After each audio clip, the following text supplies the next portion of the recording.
everyone, it's Linda from Linda's Ease in Arlington Heights, Illinois.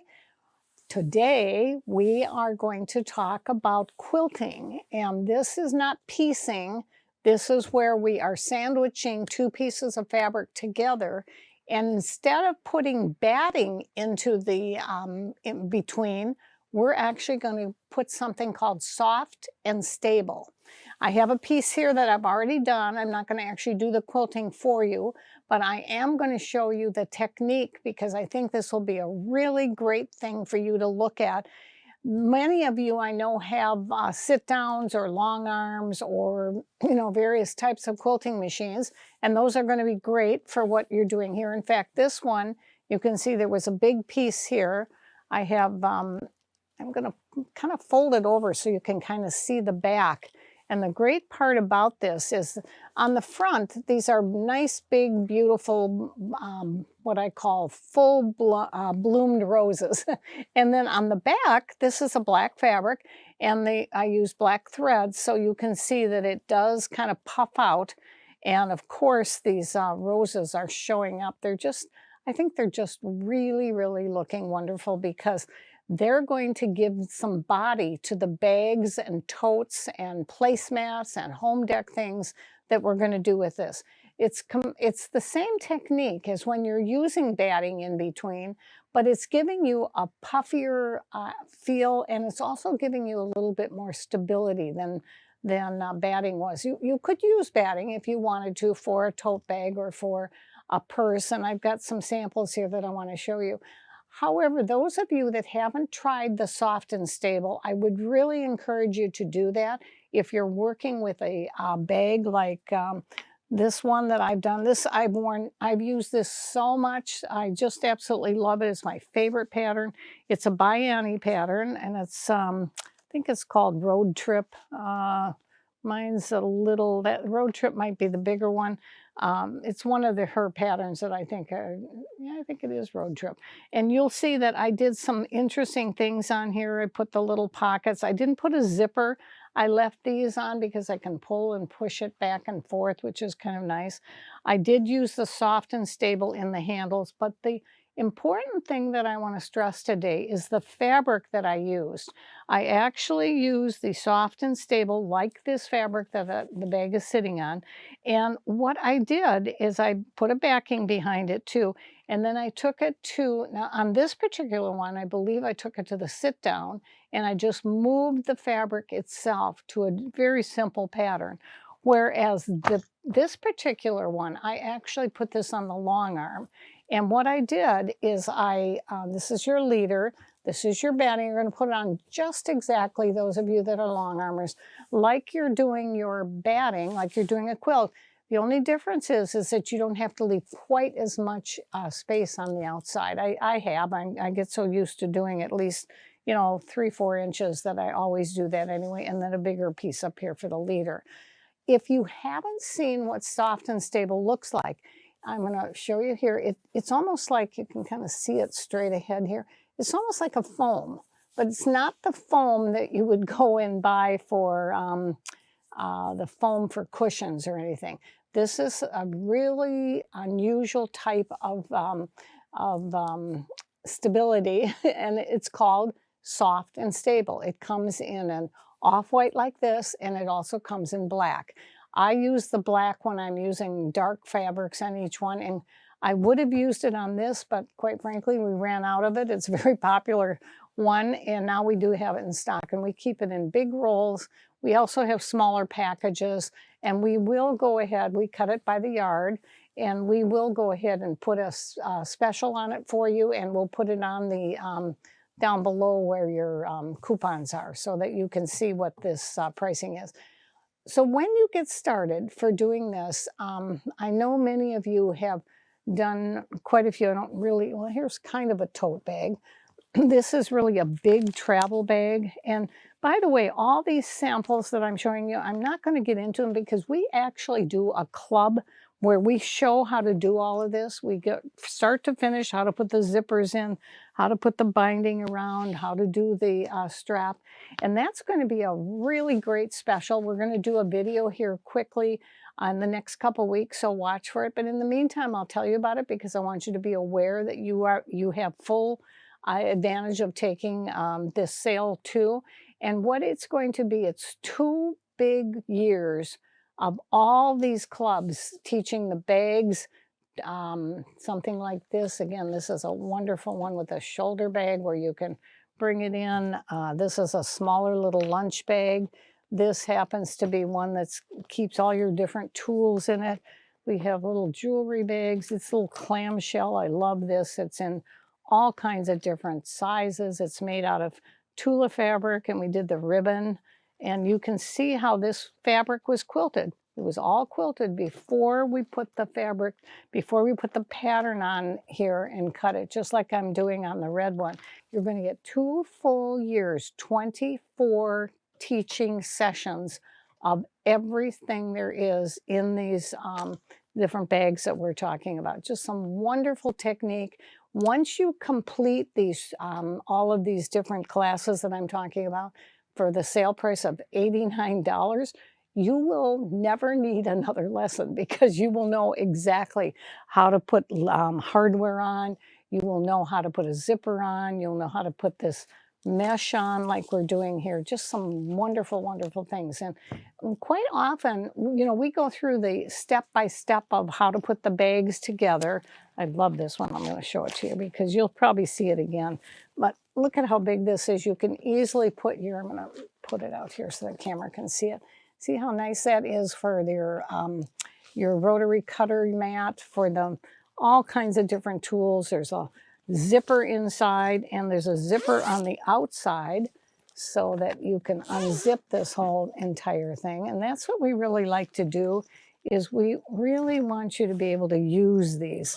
See how great this is? And I think this is a good way for you to see the quilting that was done on here. See how you can see this fabric so easily? Look at how beautiful that is. And again, this was done with just a plain stippling. It's kind of like a puzzle piece called. And this is edge-to-edge quilting. This was actually done on a long arm.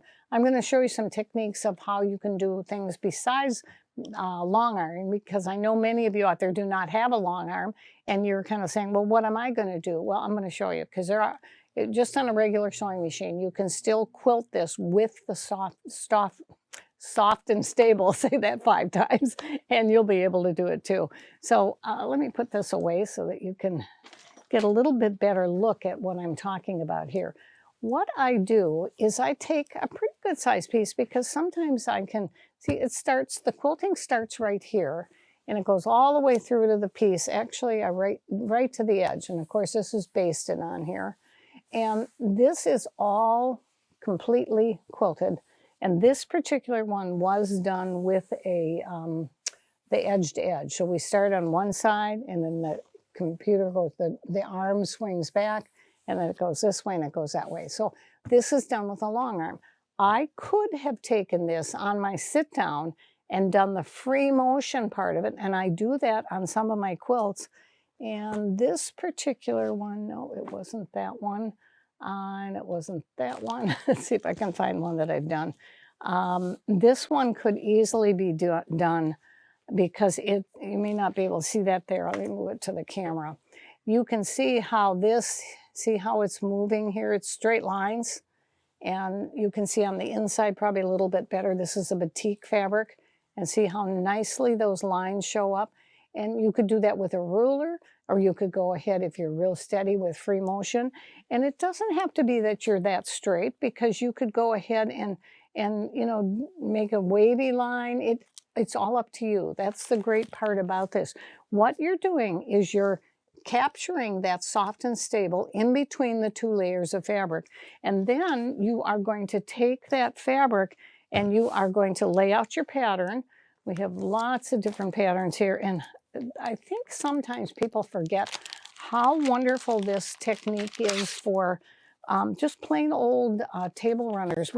We have something called, this is a great one because it shows the quilting techniques, and it shows the piecing techniques, and then it does show you how to put it together. I would take a very simple table mat like this, or placemat, and I will take, instead of the soft and stable, I'll take something called Thinsulate or Insulate, and that's got that kind of aluminum foil in there. And what it does is it gives the body, like this soft and stable is, but it also keeps the heat from transferring onto your table. So that if you made a nice big pad, you could put a casserole on there, and you don't have to worry about, how many times you're trying to get little trivets under your casseroles and they move around. This is one big placemat that would really, really work well. So keep that in mind, because there are many other techniques to do. Now, when I go ahead and pick out my fabric for my, my quilting, whether I do it sit down or long arm, and I pick out the backing and I pick out the front, this is going to be the inside. Quite often I will try to do a lighter color on the inside. I found that from the hard way, I guess, maybe. When I'm dropping things into a bag like this is dark, and sometimes it's hard to find unless my pieces are all brightly colored. But the other thing you want to do is make sure that you have some other fabrics that coordinate, because I think some of this little zigzag one, and I actually have this flower in a solid color too, would be just great for on a bag. This bag could be done out of this, and then the binding that I'm using could be done out of this color. I could use black, and then I could do another color on the inside. So there's many, many methods of combining colors, and that's the great creativity of doing this, is that you're going to be able to choose those colors. And once you get your pattern and your design out, you're going to lay it out, you're going to cut it. Now, I usually take, because most of these patterns have got square square sizes, and they will tell you to do 7-inch by a 14-inch piece, and I kind of lay out what I'm going to do on my piece, and then I take my rotary cutter and my Quilter Select ruler, and I cut the pieces out. That gives you a real good opportunity to get really great pieces, and they're going to really be stable for you to put together. Again, people ask me over and over when I'm doing these, do I always do soft and stable in the handles? This particular one does not have soft and stable in it. The one here that I showed you does have the soft and stable. And you can see when I'm doing the handles, I do not quilt those pieces. I don't put, quilt them with either the long arm or the sit down. However, the other pieces are all quilted. Now on this particular one, you can see they're squares. This can be done with a walking foot. So no matter what size sewing machine you have, you can always get a smaller piece of fabric. You didn't need too much for this. And put your walking foot on, and if you have a ruler foot, it's always nice.